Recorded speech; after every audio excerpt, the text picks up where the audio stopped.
guys have any questions right now.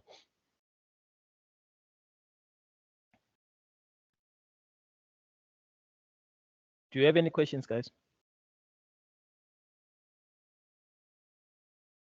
Matume? So with the first website, it has to be functional. Yeah, fully functional. It's a complete website. The first one. Yeah, the first one. Which mean, what do you mean the first one? You mean the one that you did, or this one that I'm talking about here? The one you're talking about here. Yeah, it has to be a functional website. Because Okay. Matume, it's supposed to be proof of work. Because if you do not have it, which means we haven't been learning in class, isn't it? So it has to be functional because we need to prove to the employer that you guys have been learning something. Otherwise, it's pointless. Then, which means we didn't learn anything. Do you get that? Yes, sir. Yeah.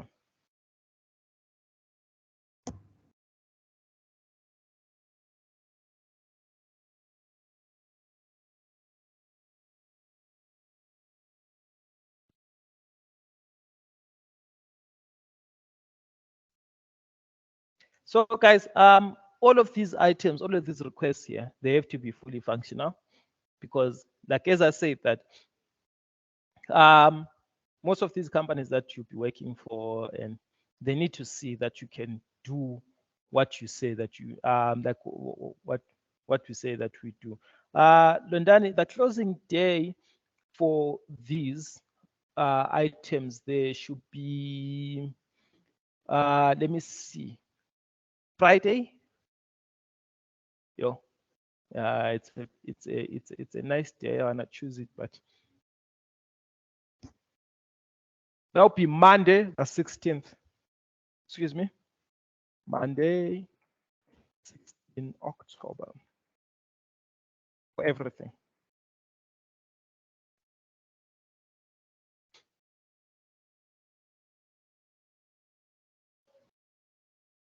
For everything, Monday, 16 October. So, which means you guys have got this week and next week, and then you've got the next 4 weeks.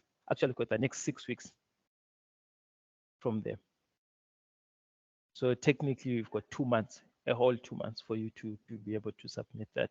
So if you start now, or whenever you have time, dedicate those 2 extra hours a day and stuff, and then you're going to be sorted. So yeah, so those are the requirements for your final assessment. Those are the requirements for your for your final assessment. So this is where we'll be continuing. I mean, this is going to be the proof of work to show that yes, we have actually covered this and we know what we are talking about. So any clarifications needed, or we sorted now?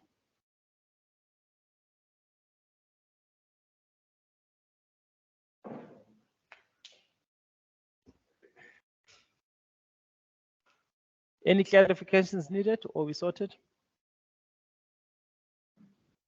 Not yet, sir. But as soon as there's anything, I'll ask you, sir. Okay. All right, Edgar.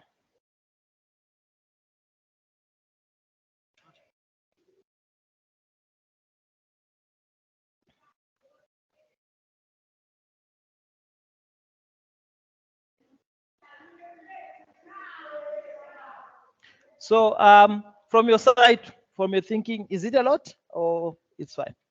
I don't think it's a lot. Okay, Spongile.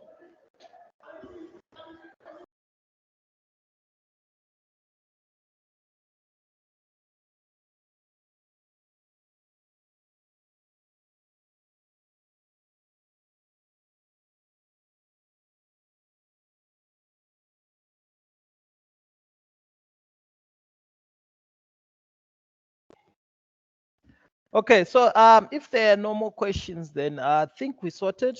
Now, what we need to do is just to start working on that. As I said that, I actually not me. I think Mr. X also guys told you this that this is level 5. There is a lot of work, so I know that work has been seems like a little bit light, but if you can, if you have been following, you notice that the work wasn't exactly light.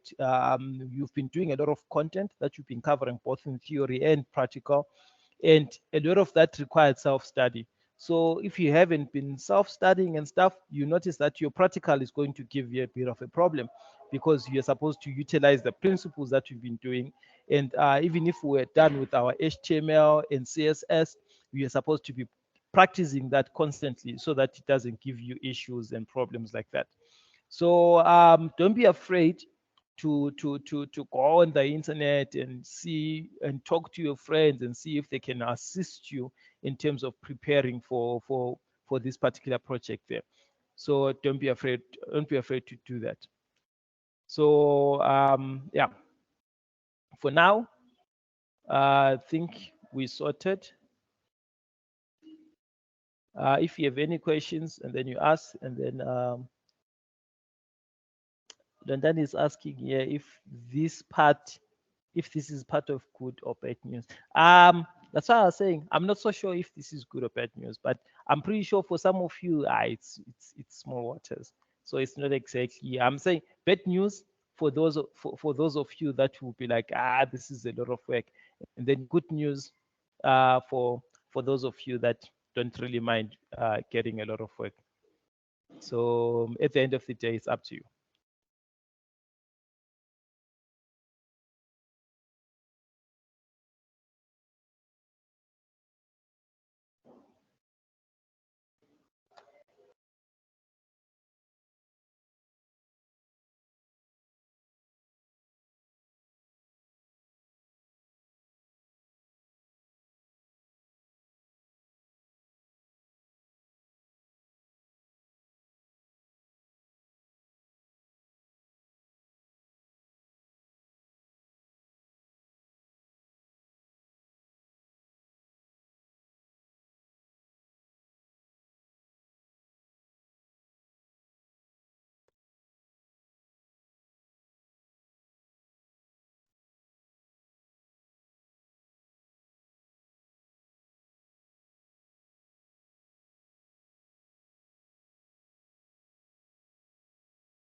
Sorry guys, just give me a minute.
Okay, so let us continue then with today's material so that we can finish up on this theory module part, and then we move on to coding again.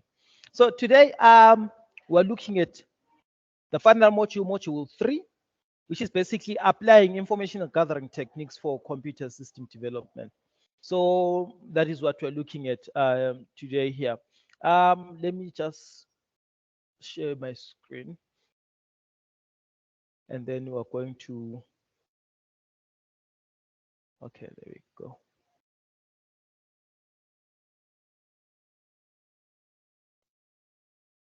So anyway, specific outcome 1.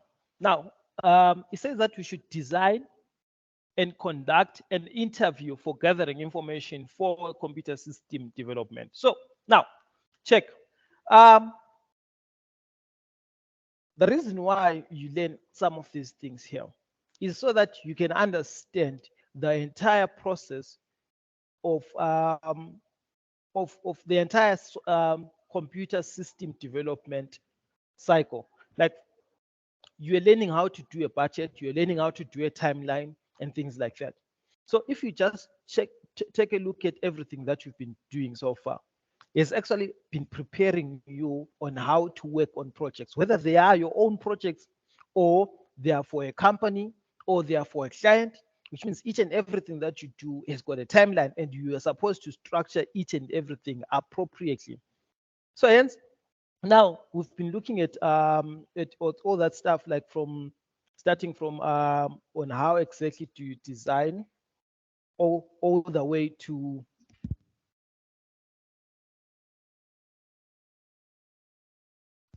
how you design, all the way to implementation, all the way to putting 1 and 2 together to have a final product. So in this case here, now we are gathering information.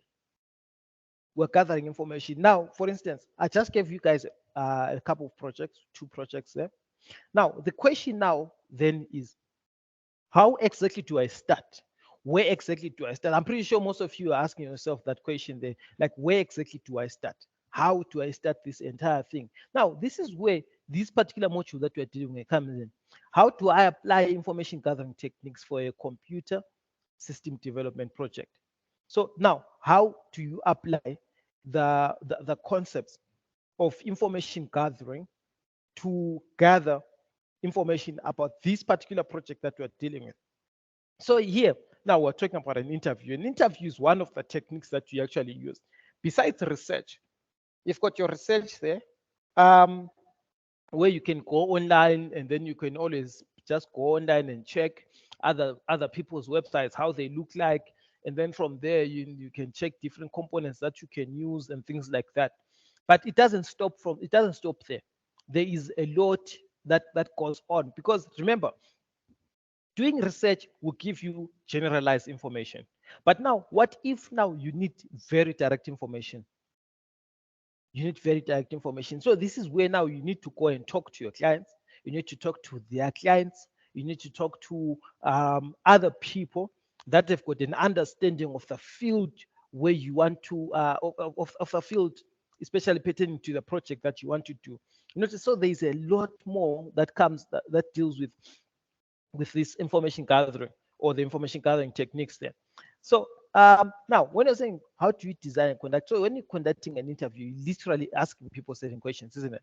So now, if you're asking people certain questions, so you need to ask questions that are very specific, questions that are very direct, and questions that are going to give you a result, because that is the whole point. Because, like, as I said, if you're doing research, you are generalizing your research. You will never be very, very specific, especially when it comes to you doing research, because your client's needs are different. So, and then most of the times when the information that you get will be very, very general. So it will never meet 100% the needs of the client. So now, how do we then need to meet the needs of the client? Which means you have to go and talk to the client. Not just talk to the client, also talk to the people that will be using the system for that particular client.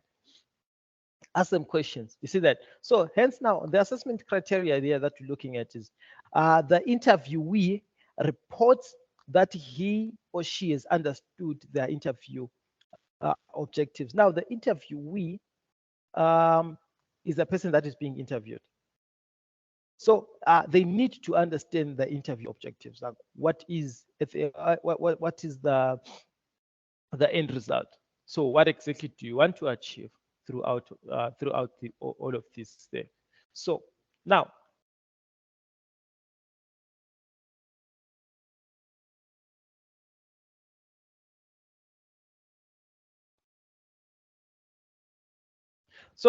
the interviewer needs to understand the objectives of the interviewer. They need to know what exactly are the objectives of the interviewer. What is the interviewer trying to achieve in this particular interview? Right. And now, next up, they're saying that the interviewee then reports that he or she has understood the interview questions. They also have to understand the interview questions. Otherwise, your results are going to be wrong.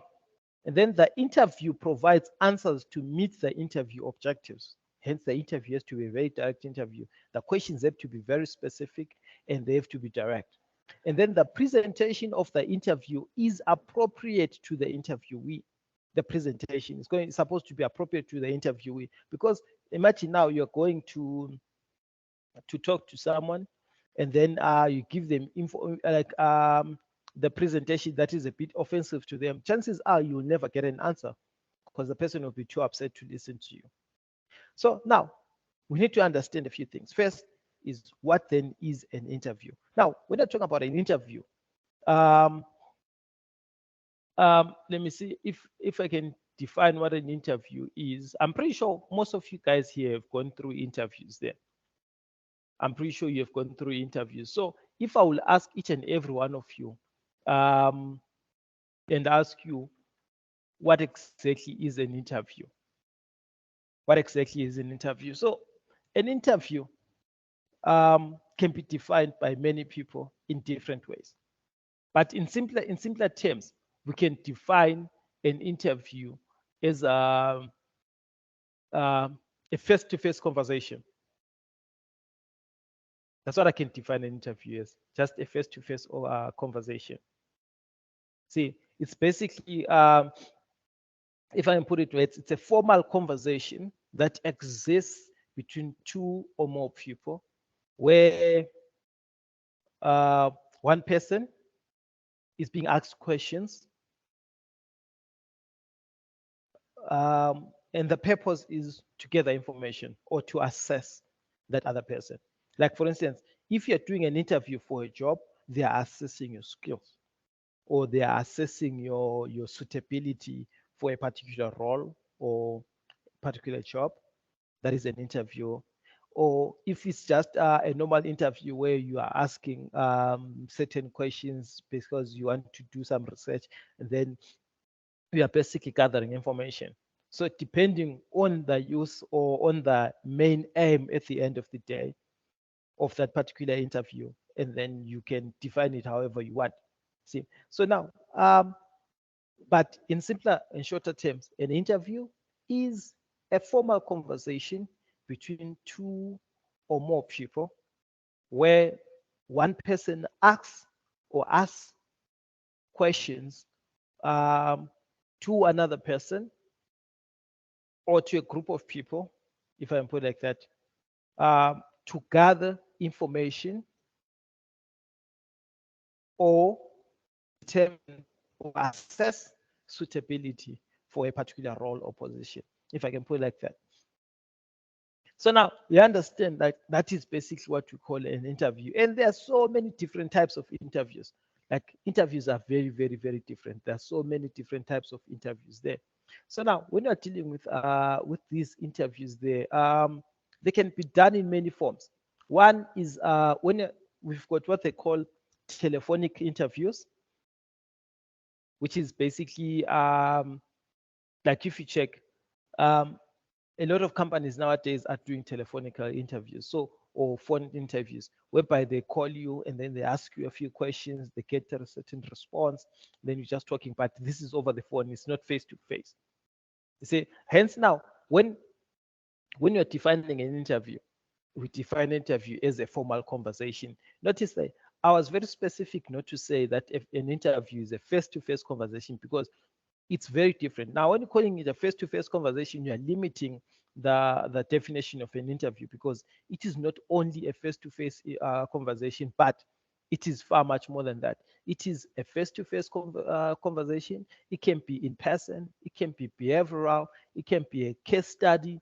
It can be a phone conversation. You know, it's like so many ways. But one thing about interviews is whoever conducts the interview has to be an expert in that particular field. Like the person has to know what exactly that they are interviewing for. That's why if you check almost each and every job interview that you ever go to, one, there is always the HR. And HR is an aspect in human resource related issues. That is an HR. They've got their certain role. And then number two, then there is someone who's usually a supervisor in that role that you'll be taking. So which means that is someone who's highly skilled in that particular position that you are going to be taking in that particular company. So notice you've got your HR, and then you've got that supervisor or the manager, but someone who's related to that field. So you're going to someone who knows what they're doing in that particular field. And then they can pick other people, but most times you always have those two aspects, the HR and the one that knows the field that they're trying to fill, or that the company is trying to fill. So now, in the bottom line about an interview, it is a conversation. As I said, it's a formal conversation that has a purpose. And what is the purpose? The purpose is either to gather information or to assess suitability for a particular role or position. So the first one that I say that's called a telephonic or a phone interview, whereby you just speak over the phone. And then the second one is what we call an in-person interview. Now, an in-person interview can take place either one-to-one or as a group or as a panel interview, which is the one that we are used to, whereby you go to an interview when you're invited by a company, and then you go, you sit down, and then you find there's like 4 or 5 people sitting in front of you. They're asking you questions and things like that. And it just doesn't stop there. Even when you're doing your PhD, when you are defending your what they call it, dissertation, you literally go do your research the entire time before you even awarded that PhD, that doctorate. You have to go before a panel of interviewers, and then they will be asking you questions. And if you manage to defend your thesis, and then you'll be given that doctorship. So now that is why now when it comes to panel interview, in-person interview can be anything. So as long as you are in front of other people, and then sometimes like nowadays they're even done over video calls. They do not need to be face to face in particular, but as long as but we usually call them in-person interview because that's what they are, face-to-face interviews. So you stand in front, say whatever that you need to say in front of those people. They ask you questions, you answer them there and there. What is they're looking at you, they're judging you in terms of how you speak, in terms of eloquence, in terms of your behavior, in terms of your, there's a whole lot that is involved. And then number 3, there's what we call a behavioral interview. A behavioral interview, this one focuses on how candidates handle specific situations. Now, you notice that behavioral interviews, they are not simple about asking questions and stuff. They just give you a certain scenario, or okay, the one that I've seen in coding, for instance. As a programmer, whenever you do interviews, there are certain processes. The first process that you go through is called a telephonic interview, and then you go through what they call an in-person interview, where they ask questions and you answer. And then number 3 is a behavioral interview, whereby you are literally asked, actually not asked, you are given sort of a scenario so that they can see how you behave. So they're basically assessing your skills and your experience. That is a behavioral interview. So basically, you are given certain situations to see how you handle those situations there. Are you able to solve this problem? How are you able to solve it? Are you a person that thinks on their feet, or you need to be helped for you to think? And so you need to be able to understand those aspects there. Focus is on how you handle specific situations there. That's a behavioral interview. And then next up is called what they call a case interview. Now, this one here is basically like a behavioral interview. You are basically given a problem, then they say solve, which is basically a case study. And then actually you're given a case, not even a case study. You're not saying case study. A case study has already been solved. But this one here is you're given a case, and then which is, as I said, that is basically like the behavioral. But now instead of like operating, it's mostly used probably in consulting or in finance industries a lot. The case interview there, where you're given a case and then they want you to solve or to solve it. Yeah, it's a hypothetical situation that your problem, and then from there they expect you to solve that particular problem. And then number 5 is what we call a technical interview.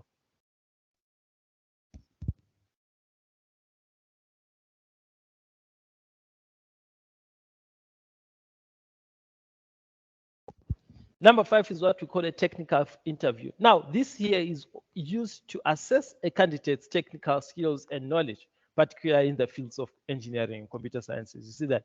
So this here is a technical interview whereby they are basically assessing your skills.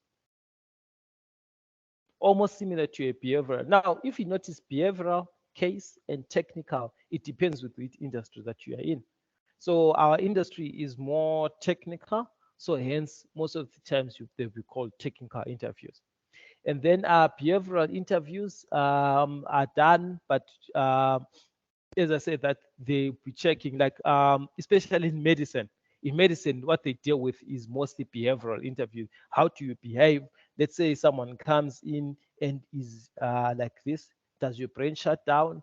Because that will mean a difference between life and death and things like that. You notice that. So they assess you based on that. And then the case is you're given a hypothetical problem and you have to solve it. Unlike in the technical industry where you are given a problem, then they want you to apply your technical skills to actually solve that particular problem. And then the last piece of interview is called a video interview. As I said, that these ones here are becoming very, very, very, very common. So now this one here is mostly for you guys, mostly because you guys will be doing a lot of your work remotely, especially for those that are going to pursue what you call IT or coding or programming or software engineering or software development, however that you want to call it. For anyone that's going to be pursuing that, you notice that you do a lot of video interviews, a lot of them, because these are the kind of videos, these are the kind of interviews that you'll be taking part in. Because a lot of these jobs of ours, they are never at certain areas. They are mostly remote, so they expect you to do it and submit your work, attend meetings if they need you, and things like that.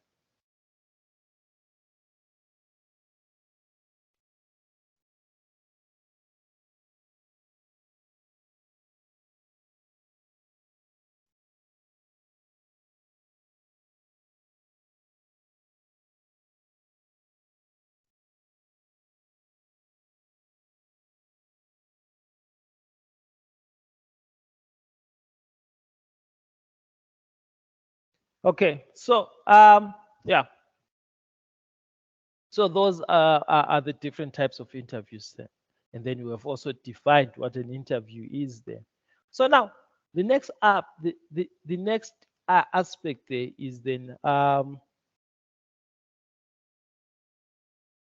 why should you conduct an interview? As I said, like we conduct an interview because an interview is the best and the most accurate way to, excuse me, to get accurate information or to communicate any form of idea from one place to another.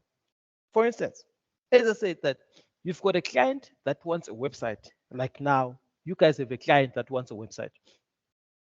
The website is for that, and you've got a client that wants a form. Now, one of the questions that I expected from you guys was you guys asking me, what is the form for? What are we going to use the form for? So if I'm designing a form, what specifications am I supposed to put in that particular form? What is expected of me when I'm designing that form? I expect those are some of the questions that I would have expected. But since you guys didn't ask me, then I assume that maybe you guys know the type of form that that your client wants. So hence, my suggestion is talk to your client, understand when they're saying a form, what exactly are they talking about? What form, what exactly do they want from that particular form?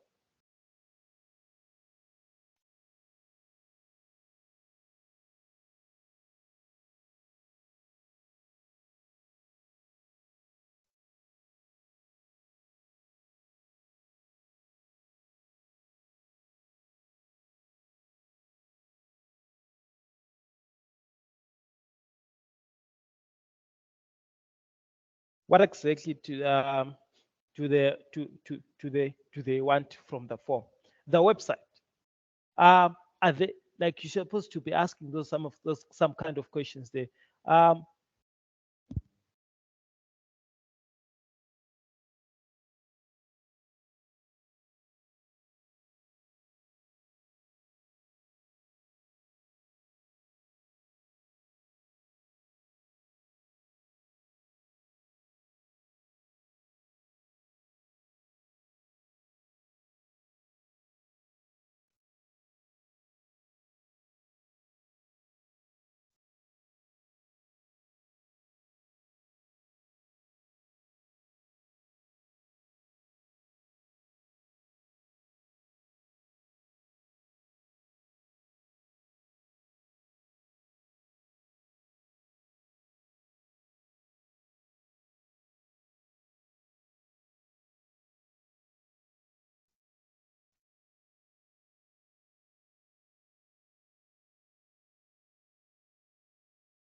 So I was saying that now you have to have some sort of an interview where we can ask some of these questions there. So whether you're going to make it a telephonic interview, you're going to make it an in-person interview, you're going to make it a video interview, it is up to you on how you're going to get that information.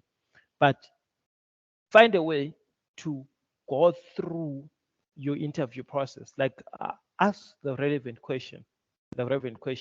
What exactly do they need? And how do they need whatever that they need to function? You need to ask those kind of questions there. So now, whenever people speak in interview, you understand that people are more honest when they speak. Unlike if you have, like, here they're talking about a questionnaire here, that let's say if you give a person a questionnaire, give a person a questionnaire, they only get certain questions that they have to answer.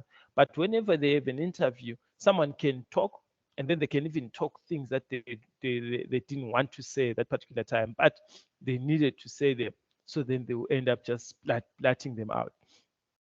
So that is what we're talking about, especially when you're dealing with these interviews there.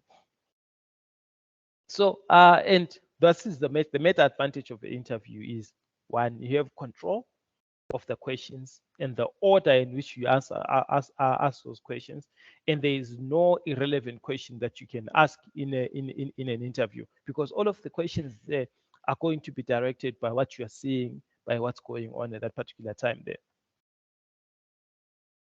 But now, the thing about interviews then, say that they are not the best option. They are not suitable for certain certain aspects there.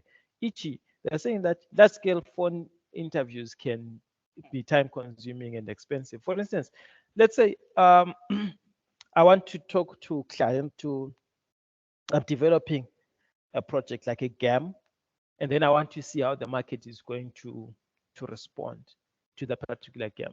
An interview would be a terrible idea, because one thing about it, it's not going to work, because now we are dealing with a huge pool of people. Now, because of that, that is very time consuming, very expensive in terms of data, airtime, and manpower. See, so it would be better for people to fill some kind of a form, like a questionnaire and things like that. And then also, interviews will not be suitable if the respondents are willing to cooperate. There are sometimes whenever you try to interview people and they're not willing to talk to you. I've seen that a lot.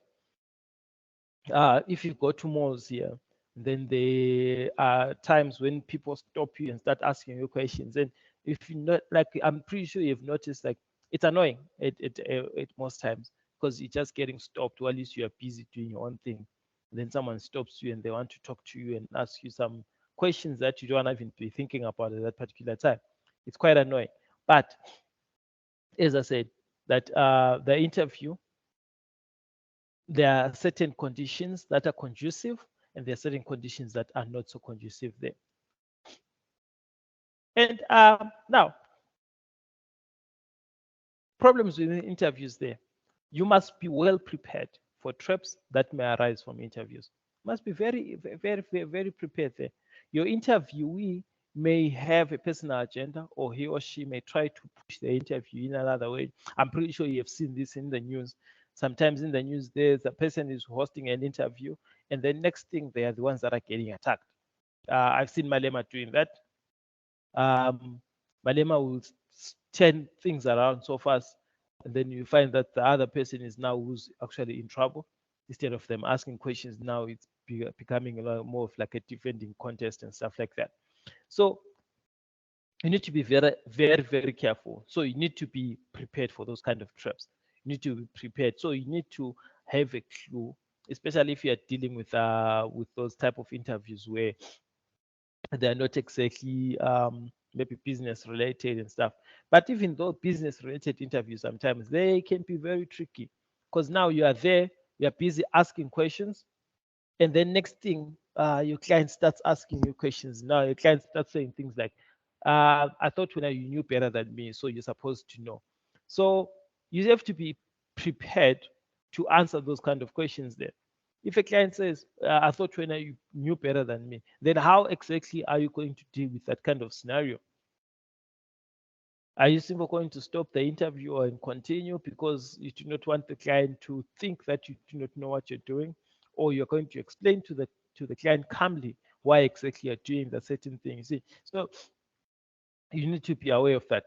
So I'll be aware of your interview inclinations before arranging an interview. Know exactly what you want to accomplish at the end of that particular interview. Do not just go to the interview because you want to ask questions, but what do you want to do with those questions? Do they help you serve the process, serve the purpose that you want to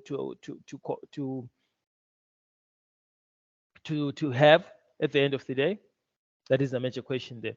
Then sometimes interviewee exercises his or her control after the interview is done, asking to change, edit the final copy. You notice that. So you do not want also this thing here to happen, that information can be changed and everything else. You do not want, like, the whole point of doing an interview is for accuracy.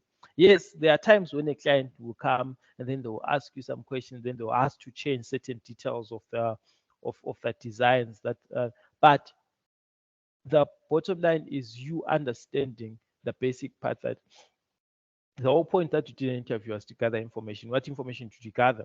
Even though it can be changed later, but what exactly do you gather? So because most of the times when a client thinks of a plan, the very first thing that they think about is usually what they want. And then sometimes they can change and stuff because they are unsure, because they've seen someone else doing something, and then they want to change a few things. So it's always good to stick to the original plan until then the client is actually sure that they want to change. And then now, whom should you interview? Like, whom should you interview? Obviously, now when it comes to interviews, there I will not answer this question and say, okay, you have to interview so and so, so and so, so and so. So when it comes to interview someone who is relevant. Anyone who's relevant to that particular thing that you want to do, you can interview them. And also, it's always good to check interest. Those that are more interested in what you do will be willing to give you an answer than those that are not.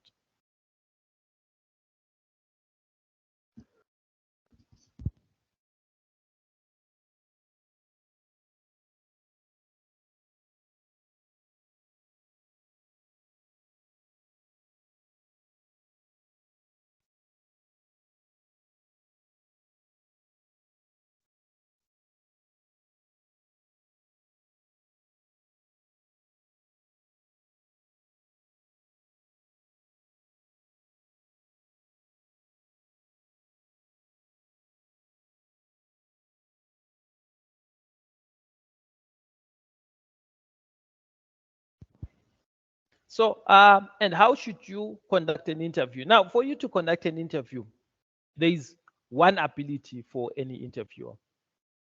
Any interviewer or any good interviewer is viewed as an innate ability or quality possessed by only some people, not by others. And then, okay, what is that quality? So one thing about a very good interviewer is someone who knows how to listen. That is a very good interviewer, is someone who knows how to listen. If you can listen to what the interviewee is saying, it's easy to ask follow-up questions. Other people, they know how to interview because they are given a set of questions and then they will just ask questions. And then even if a person or the interviewee responds something that is quite interesting, instead of following up with another question that is related to them actually expanding on the previous point, then an interview will be like, okay, and then from there ask the next question that is on the list. You notice how you are losing touch of that conversation. You're no longer even doing a conversation. That's more like dealing with a questionnaire, but in person. So any good interviewer is someone who knows how to interact, converse with the people that they are, with the people that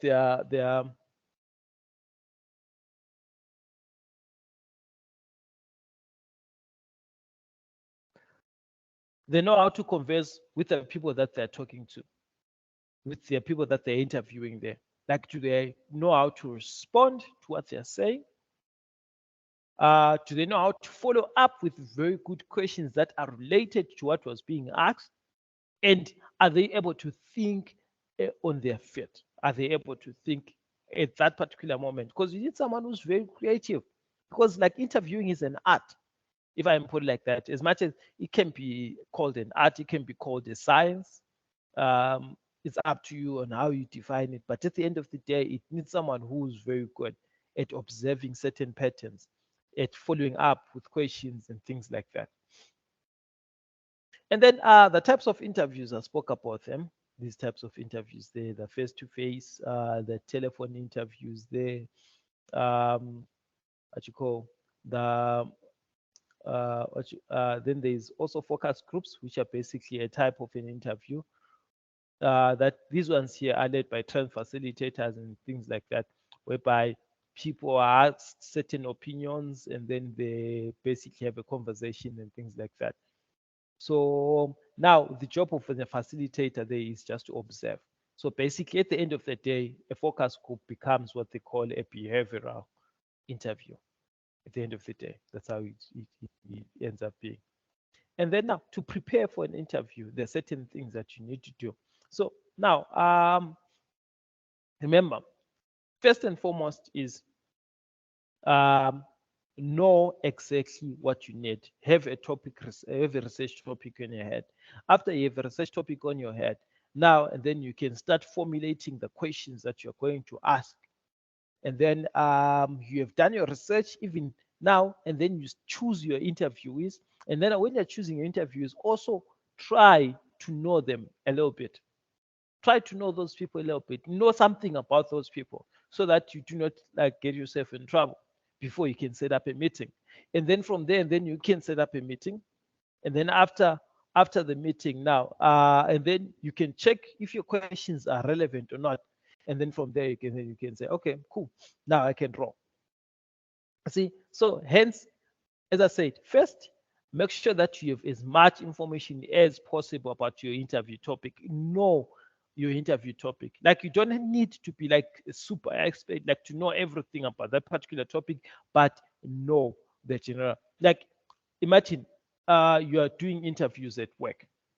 The HR is there. Remember, the HR has got their own thing. But if you check one thing about HR managers a lot is that they try to know the topics that they're interviewing people about. So that if ever someone is trying to lie, they already have a few answers, or they might have an idea. If they know that they cannot learn that, they always have someone from that particular department that they're interviewing for, because they need to know that the person whom they're interviewing is not lying to them. So you don't need to be an expert, but you need to do as much research as possible. You need to know as much information as possible about your interview topic. And then it's always good. Have a level of knowledge. Have some level of knowledge. Because now once you understand, once you have a solid understanding of that topic that you're dealing with, you'll be very comfortable as an interviewer. You'll be very, very, very comfortable. Even when you're asking questions, you'll be asking what they call in quotes relevant, and you what you call relevant, and and smart questions. Even your follow-up questions will be very smart. Even if it's a question that is not on the list, whatever that you ask, and then to try to make the interview kind of dynamic, will be very, very, very smart. So you need to be aware of that aspect there. And also, in addition, it is important to understand your interviewee's culture and background before you conduct. Hence, I said, know your interviewee, know them. Try to have even basic knowledge of our basic understanding of the person that you're going to interview. Try to understand them, because now that understanding is going to save you a lot of hiccups in the long run. Because one is, you will know how to paraphrase your sentences. You will choose your words very, very easily. And then even icebreakers are going to come very, very easy. And how you dress, the material that you're going to present to that person, are all going to matter. Imagine now, you are a developer, and then you are going to meet a client of yours. And this client of yours,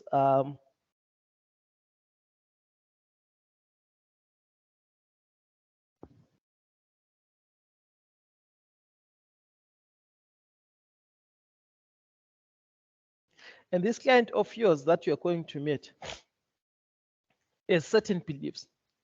So, okay, let me put this in a more of a practical example.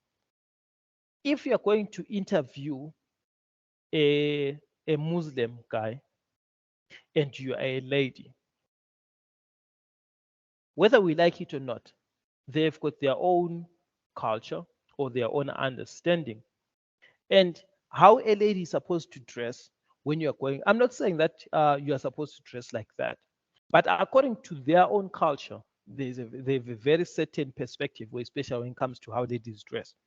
So now, if you as an interviewer, you do not dress appropriate for that particular interview that you have arranged with that particular person, you make the person very uncomfortable, and then it will be very difficult. So that's even if the person allows you to speak to them, because chances are they won't even allow you. They don't even give you that time for you to speak to them. you notice that they won't even give you the time for you to speak to them. It will be very offensive. So you rather try to be as less offensive as possible before you can hold any interview that you want to hold. I don't know if that makes sense. And then now, once you're conducting the interview, now there are certain points also that you need to look at there. Now that you are prepared to conduct the interview, whether it's a telephonic interview or it's a face-to-face interview, always remember one thing, is that for them giving you time to speak to them, they're actually doing you a favor. So you do not want to keep them waiting, unless if they're coming for a job, of which even if they're coming for a job, you cannot disrespect them by not keeping time. You have to be on time. You have to be on time. So now, if you have to be on time, so do not keep anyone anyone waiting. And then when you are starting, I say that build rapport. That is the very first thing there. Build rapport. Now, when you're talking about rapport, rapport is basically what you call like some kind of relationship. That's what rapport is. It's some kind of relationship. Like I'm trying to say like a positive kind of relationship. Like it's not like a friendship or something, but it's that positive, harmonious relationship that you have with anyone because of a mutual understanding. Let's say I'm here. I'm a guy that likes computers, and then someone else likes computers come in, and then we start, having some small talk, and then we discover that we both like the same thing, and then we start exchanging ideas there. That is a basic rapport. Now, when it comes to interviews, it's just that small talk whereby you're asking certain things like how is the journey coming through, the traffic, how bad was it? Your traffic was bad. Imagine even myself coming here, I was almost late here. So every time I have to wake up very early for me to come to work here, because if not, traffic is gonna kill me. And then the other person's like, yo, I didn't even have a clue because it's my first time coming this area, so I didn't know, but I just woke up early just in case. See, now you're having some kind of a relationship. Now you start talking, and then from there it's so easy now that also acts like an icebreaker. So the more that you have got that kind of positive relationship that you have between the people, between the interviewer and the interviewee, it's so easy to plunge into later questions, because now you are comfortable with each other. So the interviewee is going to answer you honestly and straightforward, and you can also ask the questions in an earnest way, because it's easy for you to now to relate, and you are comfortable with each other. Now, remember, they say points to remember here. One, practice. Prepare a list of the interview questions in advance, obviously. Rehearse, try lines, try mock interviews with other people. Memorize your questions. Plan ahead.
Now, as I was saying that, certain points to remember here. One is practice. Like after you've got all those questions, rehearse, plan ahead, and like you're supposed to be familiar even with the place where you are going to hold the interview, to allow you to be more more free. Imagine now you're holding an interview with a client or with anyone in that matter in a place where you have never been. It's your first time ever being in that place, and you arrive almost at the same time as your client. You haven't even acquainted to the place. It's your first time just chilling in that place there. That tends to be a little bit problematic, if you ask me. It tends to be very problematic. I don't think, especially with myself, I don't think I can, like it takes time for me to be comfortable in a new area. So hence, it's always important to understand, especially that you need to be comfortable in your space, in your surroundings, for you to be able to hold a successful interview. And then number two, small talk. Never begin an interview cold. Try to put your interview at ease and establish rapport. As I spoke about this. Now, small talk is very crucial. Like in an interview, no wonder every time, whenever, like if you go to an interview and you find the person who's holding the interview very cold, just know that chances of you either getting the information that you need, or getting a job if it's a job interview, or if it's a client, getting the information that you need from that particular client, or you are pitching for a job from that particular client, the chances are very, very, very slim that you're going to either get that piece of job that you want or anything. Chances are very, very slim. Chances are you will not even get the stuff that you need, because any interview that starts out cold without any small talk, already that just shows you like, no, there is no future here, my sister, my brother. It's done. But once you see someone start talking, there are chances that you might get information that you need, or the person might be a very nice person, but it doesn't mean that you get what you need. But bottom line is, small talk and like the establishment of a rapport makes your work so easy, and it's so easy for you to talk to people and gather information that you actually need.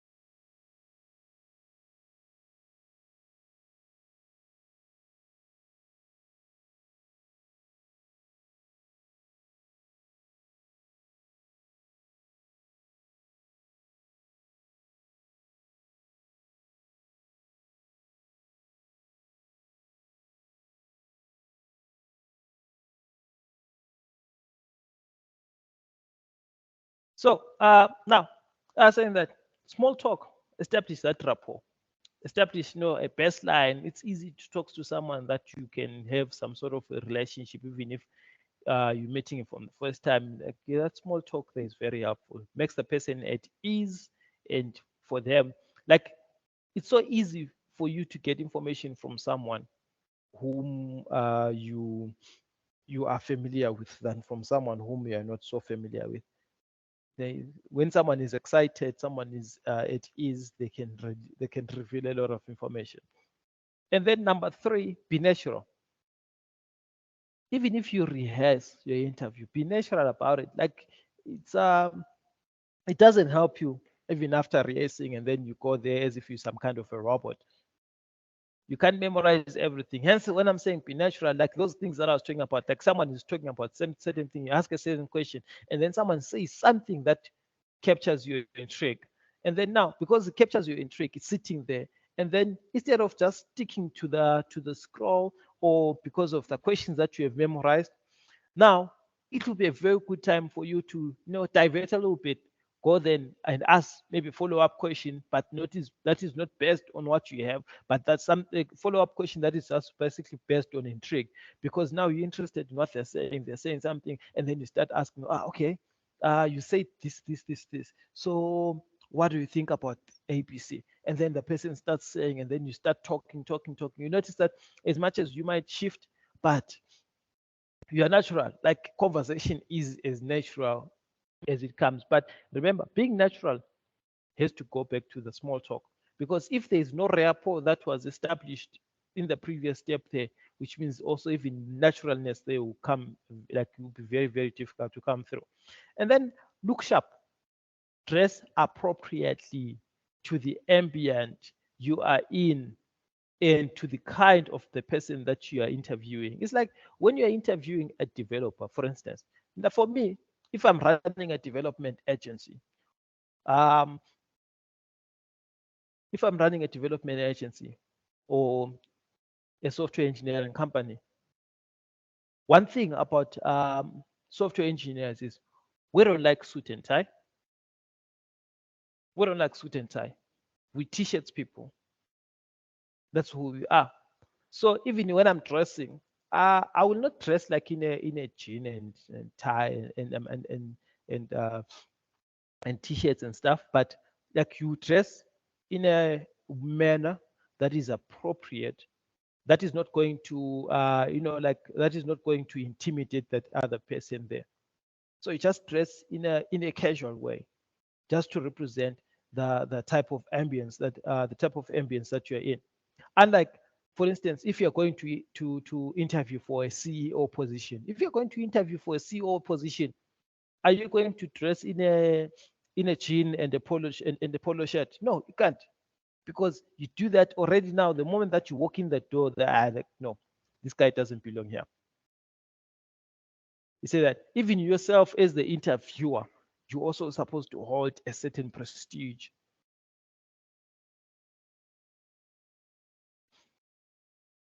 So look sharp. Adapt to your audience. That is what you're saying. Arrive on time, adapt to your audience. And then listen. As I said, one of the greatest skills that any interviewer can have, excuse me, is to listen. Present yourself aware and interested. Listen to what the interviewee is saying. Listen to them. React if you have to. If you have to look shocked, be shocked. If you have to cry, cry. But be there, listen, be interested, react. You are not a robot, remember. Hence we say be natural. Because if you're natural, you are going to listen. And if you listen, you're going to react. And then keep your goals in mind. Like as much as you are natural, you are going through asking follow-up question, moving away from the topic for a little bit, listening and things like that. But always remember your goals in mind. Keep track of the interview. Do not digress too much. Like, do not move away from the path for too long. Like, yes, you might ask some follow-up questions that will take you out.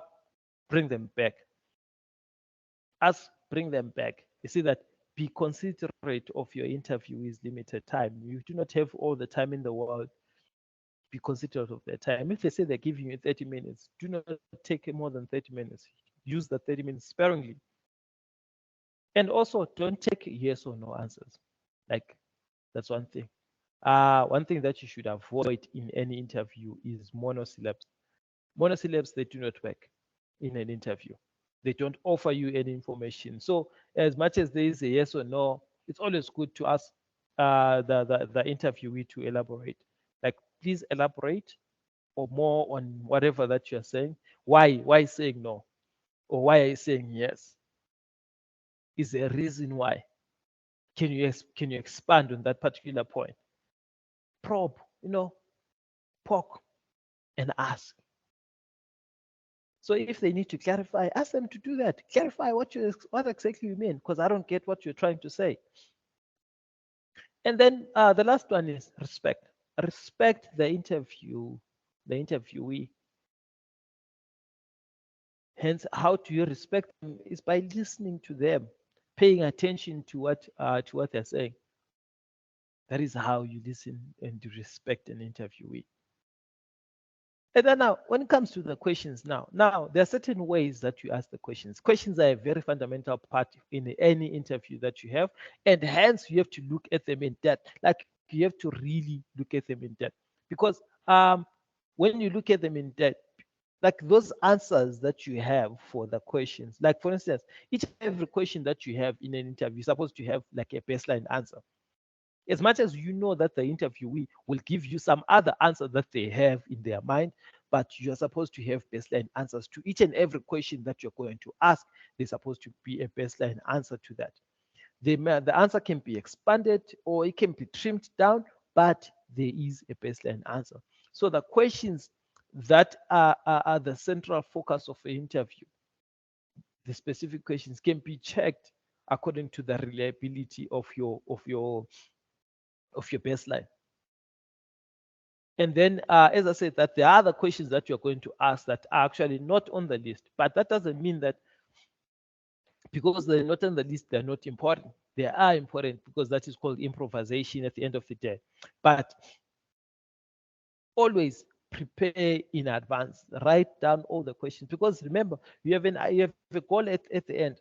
So because you have a goal at the end, you've got steps 1, 2, 3 that you're going to follow for you to get to your goal. So if you have got those steps that you're going to follow to get to your goal, then how do you adjust your questions?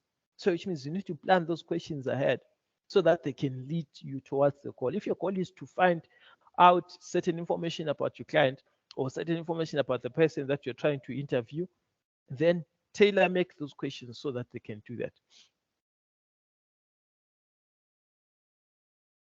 Right. Then it is very important to ask your questions in a way to motivate the interviewee to answer. Like for instance, instead of saying, is your name Tabo? The person will say yes or no. But always find a way to motivate an answer so that they can complete it. Like, what is your name, your full name? Then they will give you, my name is Tabo Mkize, something like that. See, now the more that they do that, so they are giving you more of an honest and a complete answer. Unlike when you say, is your name this? Like those kind of questions. And also at the same time, do not ask questions that are inflammatory. Like for instance, do you always discriminate against women and minorities? No. So already now, this kind of question here, do you always discriminate against women and minorities? Already this kind of question here is not, like literally, you are not asking the person here. You are telling the person and then you want to get an input on exactly where they stand, because already you have told them what they do. You have told them that you discriminate against women and children. But now, what is the frequency of you doing that? Do you do that more often? Do you do that less often? See, because already you have told them what they do. So now, when you ask those kind of questions, you will not get an answer. You never get an answer. Hence, now, a very good example is go back on TV and check most of the interviews where Malema blows off. I like using Malema because he's one person that I've seen doing a lot of interviews and interviews going wrong. And the reason is simple, because when they're asking questions, they're always inflaming him to answer. Like they're always inflammatory questions, the questions that they usually. This, and then the answer. The next thing, the guy is up in arms because of that, of those kind. I don't know, maybe they do that for ratings or they do it on purpose, but I'm pretty sure somehow those guys also have been trained on the techniques of interviewing, who is just a manner of just making them upset so that they can say, this guy is crazy. I don't know. So it happens sometimes. So anyway, what you need to do is stay polite. Stay polite in any interview. Stay in your lane and stay polite. Express clearly what you want to know. Do not inflame people. Do not anger people. Do not push too much of your agenda, but try to stay as polite as possible. And also express clearly what it is that exactly you need to know. Just because interviewer and interviewee speak the same language, it doesn't mean that they will necessarily understand each other. Like we can be speaking English right now, but the manner of which I speak, the manner at which you speak can be very different. And the manner at which we understand can be very, very, very different. Now, because of that, that doesn't mean that we speak the same language. Yes, we sound and we speak the same language, but our level of understanding and our level of, how we perceive information, how the gather information is very, very different. So hence, now when you're asking questions in the interview, um, do not ever think that someone has got your same level of understanding, especially questions. Like you ask a question in a certain way and you expect the person to understand. So when the person says, I don't get what you're trying to say, and then you either get offended or you think the person is dumb, and then that in itself can backfire, very, very bad.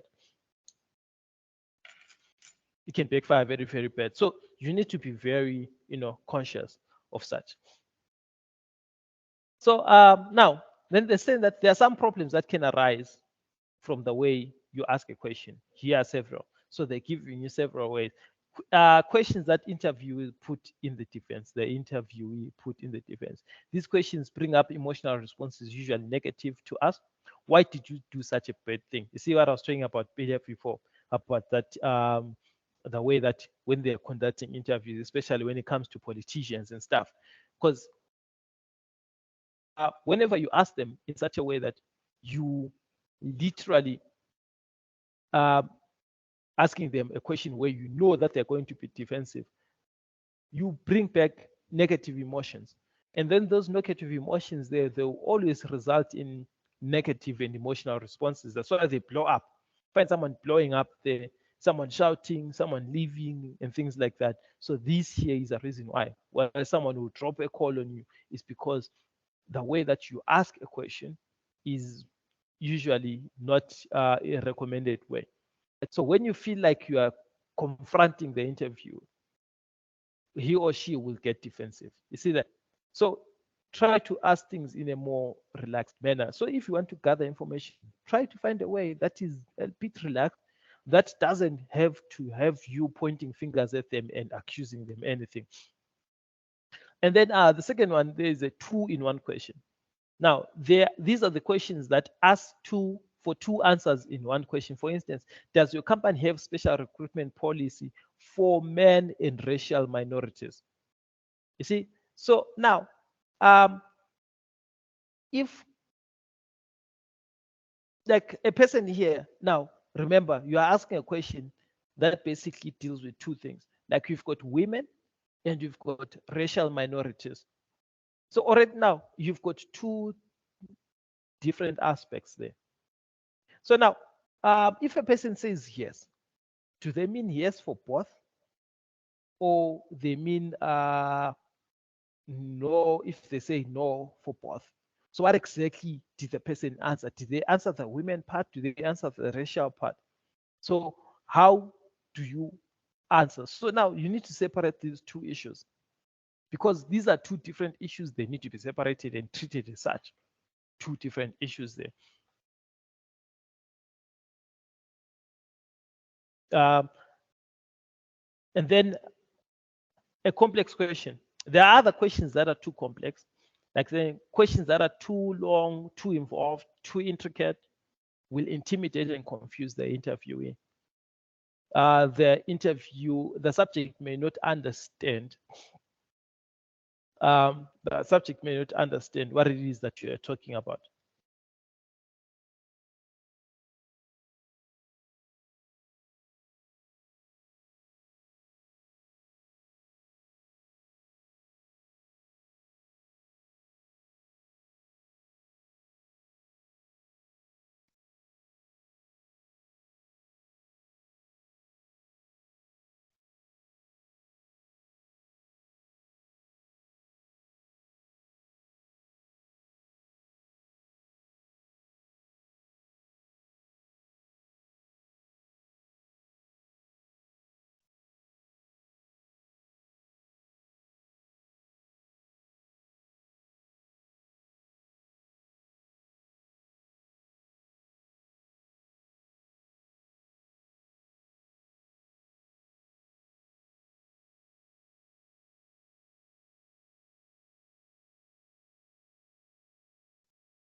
So now, talking about this part here, the complex question. So let me run through a scenario for you. And then I'm going to pick someone and ask you what you think. If, let's say, you are put in the same position, how you're going to answer that particular question.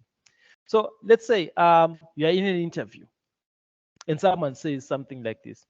Let me see. Let me find someone. Is Lerato here? Lerato? Hi, Hello, how are you? I'm okay, thank you. How are you? I'm good, thanks. I'm good. Can I ask this question and see if you can answer me this question? And then you tell me like if you understand the question or not. Okay. Okay. So you're in an interview and I ask you a question like this. Can you describe a situation from your previous work experience where you had to navigate a challenging team dynamic, implement a creative solution to a problem, and ensure successful project completion? Please include details about the specific challenges, the steps you took to address, the roles of different team members, and the ultimate outcome of the project. Oh, should I answer? So like I'm saying, like if you ever ask such a question, are you going to be able to answer all the dynamics that I asked in one, or you need to pause and think for you to answer that? Firstly, that's a long question. And yeah, I understand it, but yeah, you'll need to, I think, I'll need to pause for a second, but I think I'd answer it. Yeah. And chances are you might miss one or two of the dynamics here that I mentioned, right? Yeah, Yeah. it's the way it's asked, it's very long. It's Yeah. a lot See, details that they it's want. yeah, it's a lot of things to process at once at any given time. Yeah, it is. Yeah. So that is what I was trying to put forward there. Thank you, Lerato. So that is what I was trying to put forward there, just to show you like a kind of question that you deal with when you're dealing about a complex question. Is that question there, like this question that I just asked Lerato here, is one question that will have like literally it's one question, but it is like 4 or 5 questions in it. And then for you to be able to answer it, it's going to be so difficult. I'm not saying that it's impossible. You can answer it, obviously. But now the thing is, some people might not understand it. You can ask someone will be like, I'm not so sure what you exactly you meant. And then another person will understand. Hence what I was talking about there, that we might speak the same language, but at the end of the day, we do not understand each other. Why? It's because of such scenarios here, like these kind of complex questions that we have. So hence, all questions that you need to ask, they should be brief and concise. Like you should ask questions that are very brief and concise, so that the interviewee can be able to process and answer. Because now imagine if the interviewer has to think for like 2 minutes, there has to be like that awkward 2 minute silence there. You're also taking away their confidence, because at that time also they become less confident, because now they are second guessing themselves, like, okay, what if I take too long to answer this question? So they will think that maybe I'm not good enough or something like that. So now, if you need to ask those kind of questions, you can ask them like in this kind of manner there. For instance, you can start with maybe describe, or can you give an example of a time when you had to deal with a challenging or with a difficult coworker, and how did you handle the situation? You see, now that one is quite precise and straightforward. Describe a time when I had to deal with a coworker. Okay, I once worked with a person that never used to want to do their work. I had to do their work every time. How did you do it? How did you handle the process? At one point, I had to confront my coworker. I had to say ABC so that they can also look. And then afterwards, then I reported that to my supervisor. You see, like it's easy for you to answer this kind of question than if you have to be if you have to be asked that kind of question, that very, very, very long question that you had. So literally, we can divide that question into 2 or 3 questions, then give the interviewee space and time to think and evaluate and give you a proper response. And then the next aspect there is, in addition, pay attention to the order in which you ask your questions. Like arrangement, guys, arrangement matters. Like I've seen some other interviews that are so weird, so haphazard. They'll ask you one question, and then next thing they'll ask you another question. Then they'll move from a technical to a personal, and then from a personal, and then they move back to a technical, and then they ask you something else totally unrelated. You get confused, and then you'll be thinking like, okay, what's happening? It's like, yeah, I'm playing lotto with questions, like just randomly picking a question left and right, which is not really fair, especially if you're in an interview. There needs to be structure.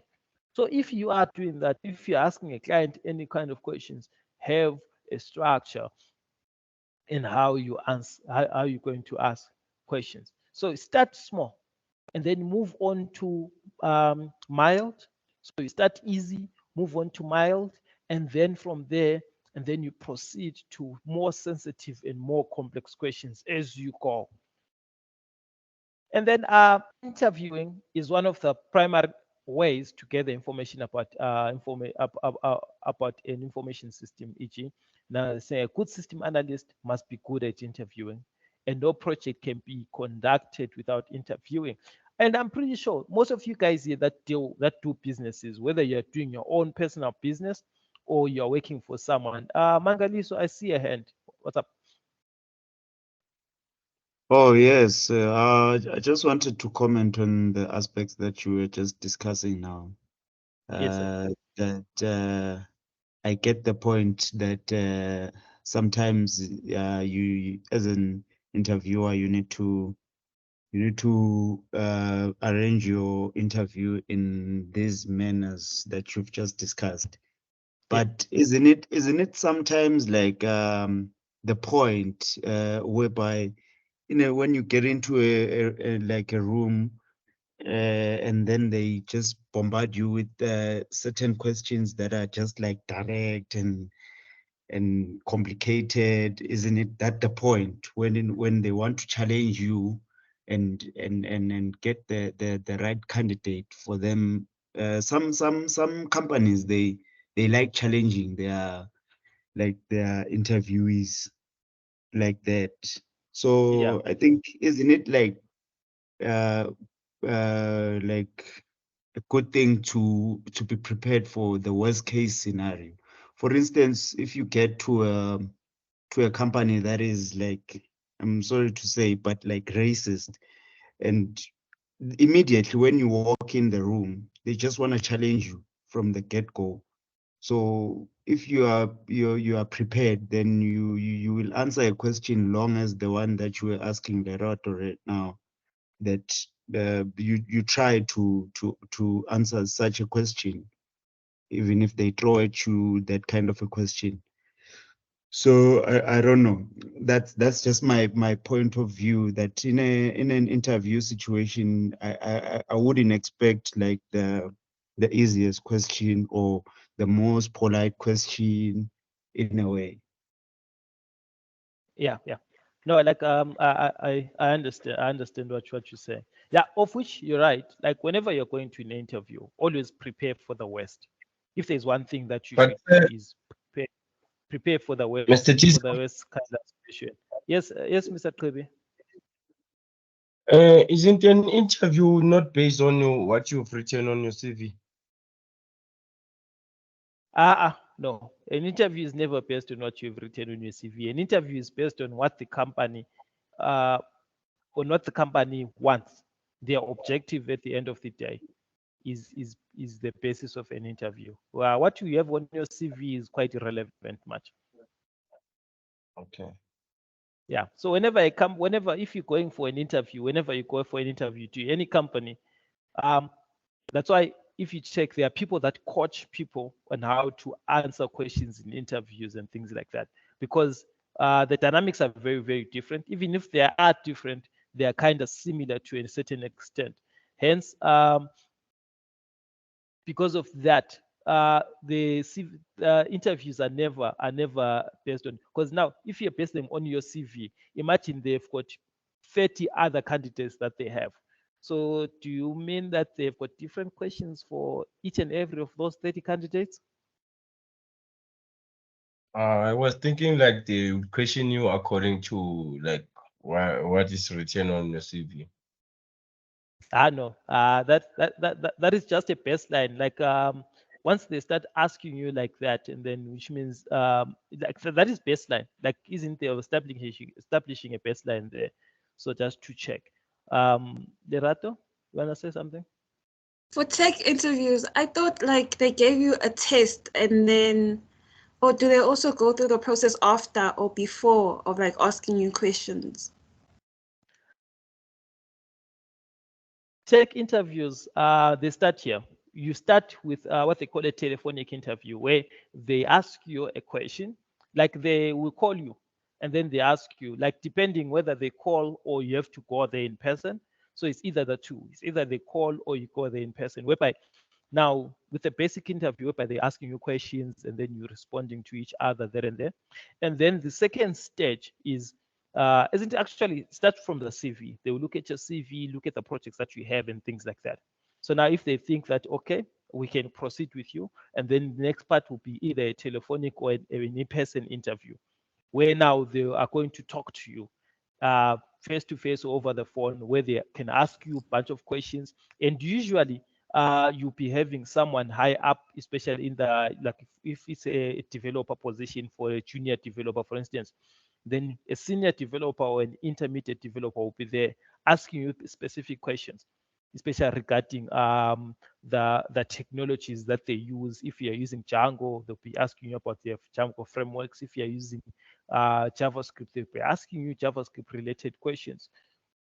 All of those questions there. And then from there, and then that will lead you to the third set of interview, which is a technical interview, where now I think this is where you were, Lerato, where they start now having you do work. Now they will give you a problem and then say solve this problem, and then they say maybe you are given an hour to solve that particular problem. So that is basically the structure of tech interviews there. You cannot run away from the aspect of in-person or telephonic interview. There will always be that part there where they ask you questions. Okay, thank you. Okay. So now, as we're saying there, Ms. Kribi, like when they're asking questions, like be prepared for anything. Be prepared for anything. So they will ask you any type of question, like yours, whatever that you have in your CV, they already know because they're looking at your CV. So they will ask you one or two things just to confirm what you are saying that is on your CV. And then afterwards, then they will start asking you their own questions. And the reason why they will ask you things that are on your CV is so that they can establish some kind of a baseline. Like, oh, I see that you did C+ here. Tell me more about it. Did you enjoy it as much as I did? Because I remember when I was at varsity, I did this. And then you also start talking about it. That is you establishing a baseline. They're creating a rapport based on the information that you have given to them, because they do not have a lot of information about you, but what they have is on the CV. So they are establishing a relationship there. And then afterwards, now then they will start moving to the questions that they actually want, because they are filling a position, they've got certain stipulations, the guidelines that they have, then they are going to start asking questions based on their technologies. So if they, as I was saying to Lerato here, that when they start asking you those questions there, they will start asking questions that are based on their technologies. If they're using certain languages, they'll start asking you those kind of languages, and then they start asking you things like, okay, some stuff that you last did in high school, or sometimes that you were doing while you're coding here. They'll ask you some basic questions, like, for instance, if let's say I need to swap certain variables in code, how will I go about it? So what is the difference between a constant variable and a variable? What is the difference between the two? You see, like we start asking those are basic questions that they ask depending on the position that you're going to fill. But later, and then you start moving to more complex questions. You see that? So that is how the structure of these interviews. They never ask anything that is based on your CV, especially for most of the positions that you're trying to fix there. And then, as Mangaliso is saying also, that it is very important to prepare for any interview. Hence, my advice is if you're going for any interview, YouTube has a ton of resources, especially that deal with how to answer questions, especially in the tech space. There are other people that even train. Coursera, there's like if you do a course with Coursera, what they do is at the end of that course, and then they will do what they call mock interviews with you, especially companies like Google and Facebook.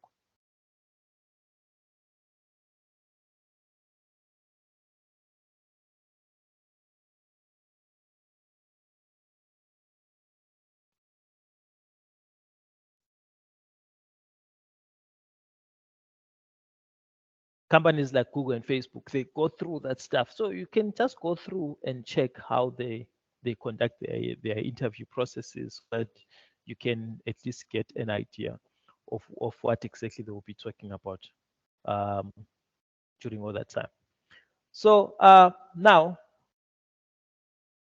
as I said, that during the interview process now, one thing that you need to understand is that there are many ways to arrange an effective interview. However, experienced analysts commonly accept the following practices in an interview. One is prepare the interview carefully, including appointment, prime questioning, checklist, agenda, questions, even the time. Also, listen carefully and take notes during the interview. Most times they will tape record or they will record those interviews.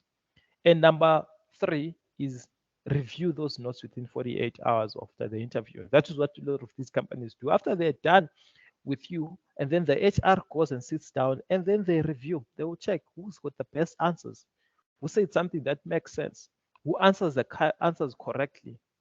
They won't be marking you there and there. They'll just be recording, and then from there, and then they'll go analyze and evaluate. And also, as an interviewer, is supposed to be neutral.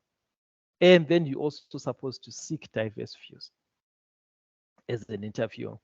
And then you guys have got a task here that says you should design interview questions. So that is a task that you guys have. I think today, because let me see, this here is a lot.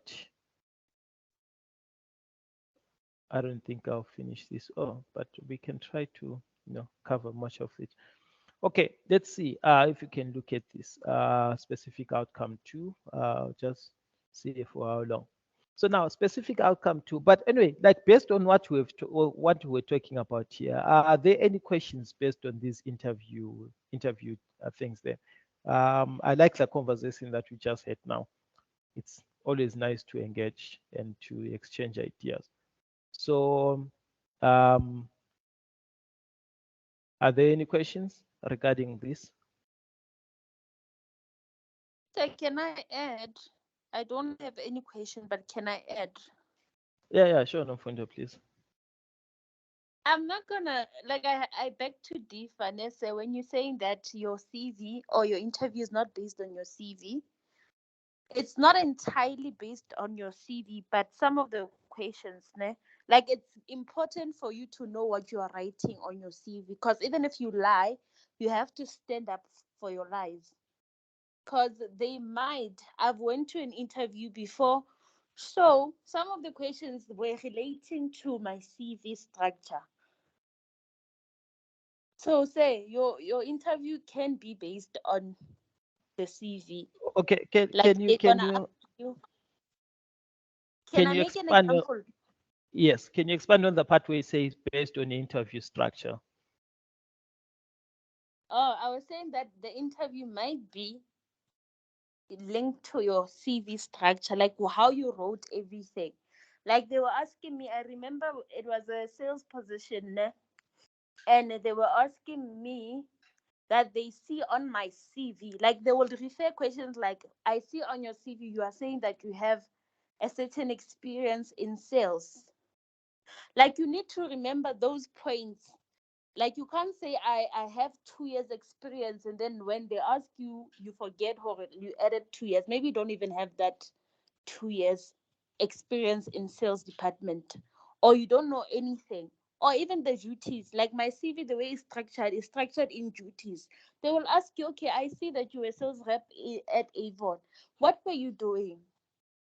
Yeah, but like how can you add to the experience that you gain from Avon into our organization? So you have to remember those things that you wrote on your CV in that manner Okay. to add. So it's important. Yeah, Like say don't just write a CV to impress. And to write it in such a way that you will also remember. Like, because in an interview, I believe you have to be yourself all the time. Like that's number one thing. If you want to nail an interview, be yourself. So don't lie on your own and you can't keep up with your lies.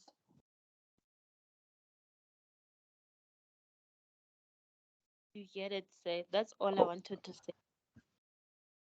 Okay. I hear you. So anyway, now Nomfundo. Okay, there is someone who's saying something.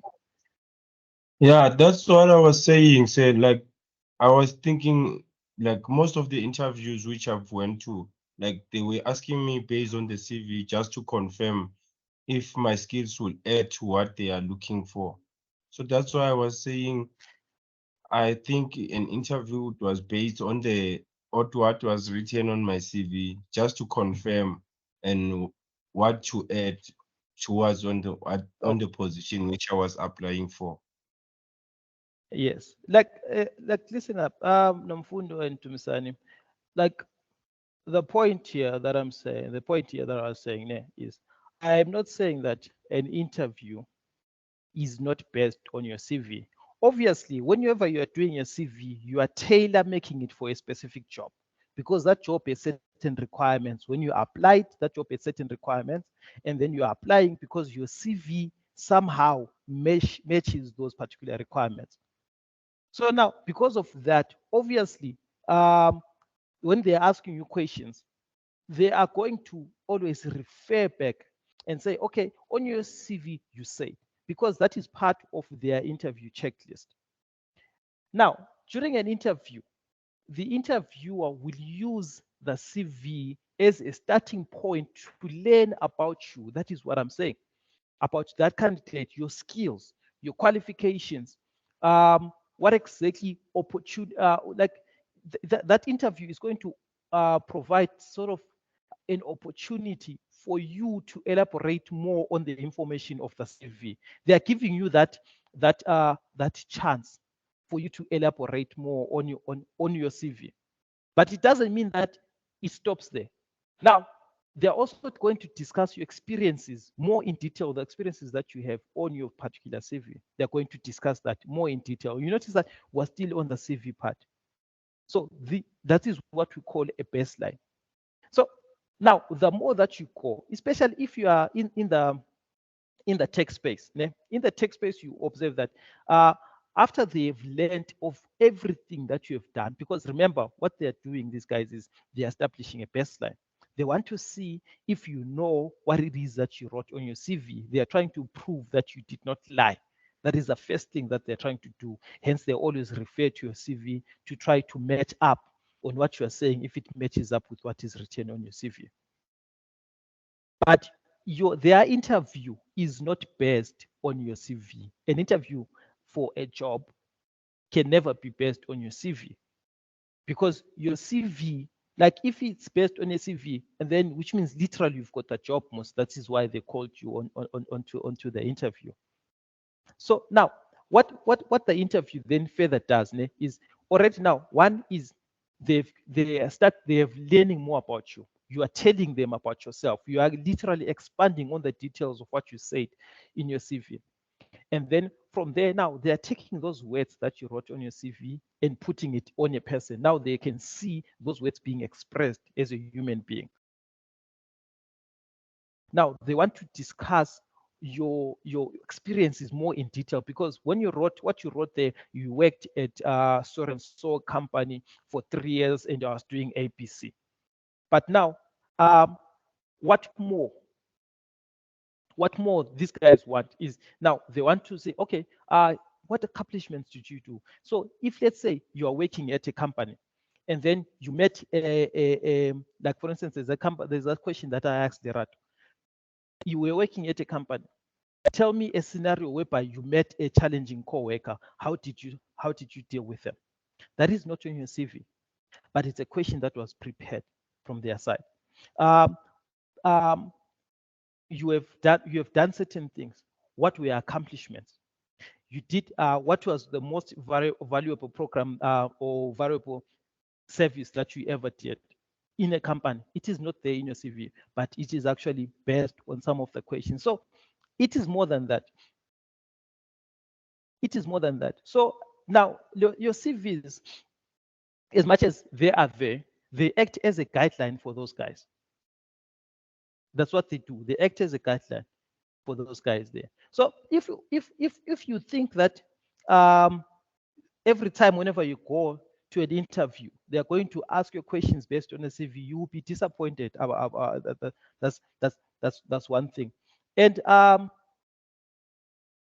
saying, Nomfundo is saying that you have to sell yourself to them. Hence, company knowledge is important.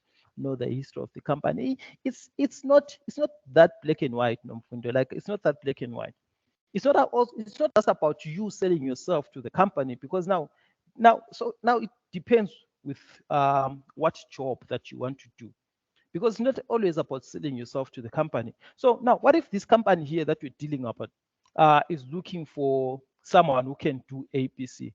That is you selling yourself to the company, but also at the same time, this company is not looking for you to sell themselves or yourself to them, but they want to see if you can do what you say that you can do. Hence, selling yourself is not just enough. You must impress them. Like, you have to impress them, obviously. It can be in any way. It can be in your skills, but like, you have to impress them. Like, you need to top all the candidates in some way. Yeah, that's the whole point of an interview. Yes, that's Yeah. how. Yes.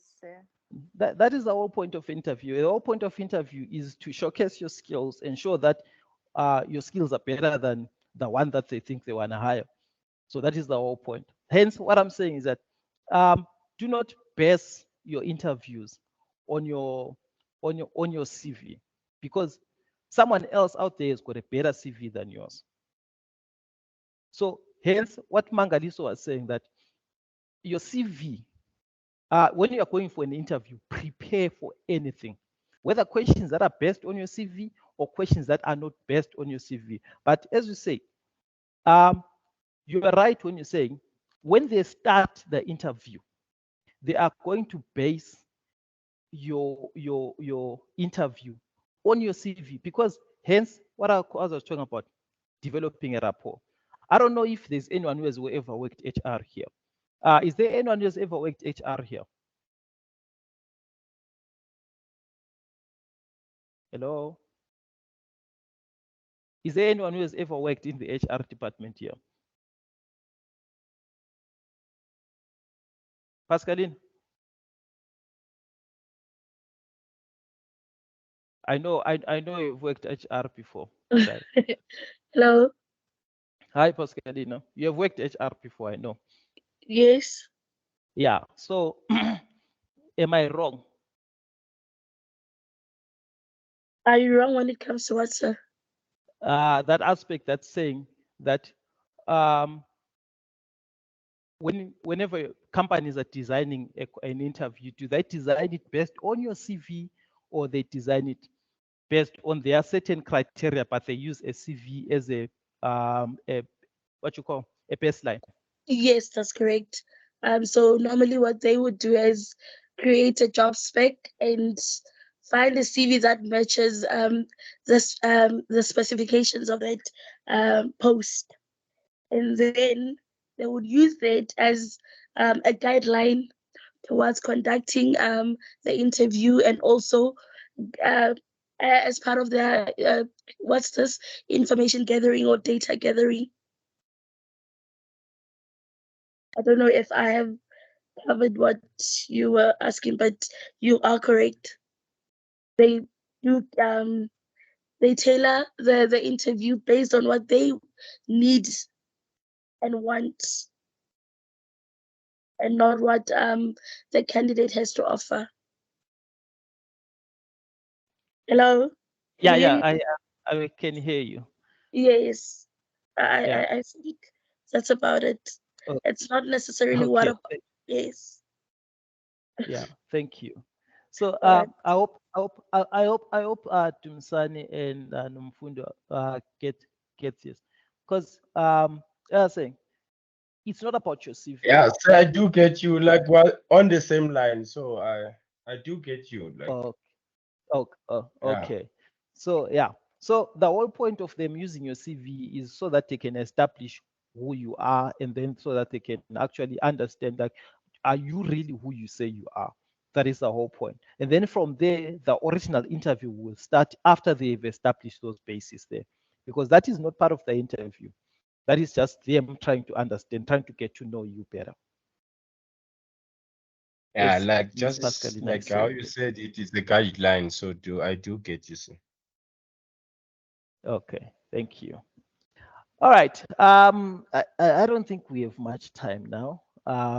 So I think we should stop here for today. Then tomorrow we're going to continue from this aspect here, from specific outcome 2 of the second module. Is it module number 3? Yeah, of module number 3, whereby we're designing and performing an analysis of the results from a questionnaire for gather information. So not just a questionnaire, but for questionnaire and interviews. So now, how, do we analyze, and how do we design that kind of an analysis there to analyze the results? So this is what we'll be doing next up there. So we're going to look at what a questionnaire is, its advantages, its disadvantages compared to an interview. And then from there, and then we're going to discuss on how to analyze that particular questionnaire, and yeah, all that information that we need to use. So on this note, guys, if we have no further questions, then we can stop. And thank you to Nomfundo, to Tumsani, Lerato, for making this kind of, interactive and interesting. Thank you a lot, guys, for your contributions, It because was nice. Thank you. thank you. They helped us open a lot of eyes today. And Ms. Pascalina, thank you. Busi and Mangaliso, thank you so much, guys, for your contributions today. I really appreciate. So I hope that most sessions you guys are more, more interactive like this. It's actually quite nice if a lot of people are very interactive. So you guys have an awesome day. I will meet again tomorrow. Thank you, sir. Enjoy the rest of your afternoon too. Thank you. Cheers. Everyone, bye. Bye, Bye, guys. colleagues. Bye, colleagues. Lerato. Hi, sir. Hi, Lerato. What's up?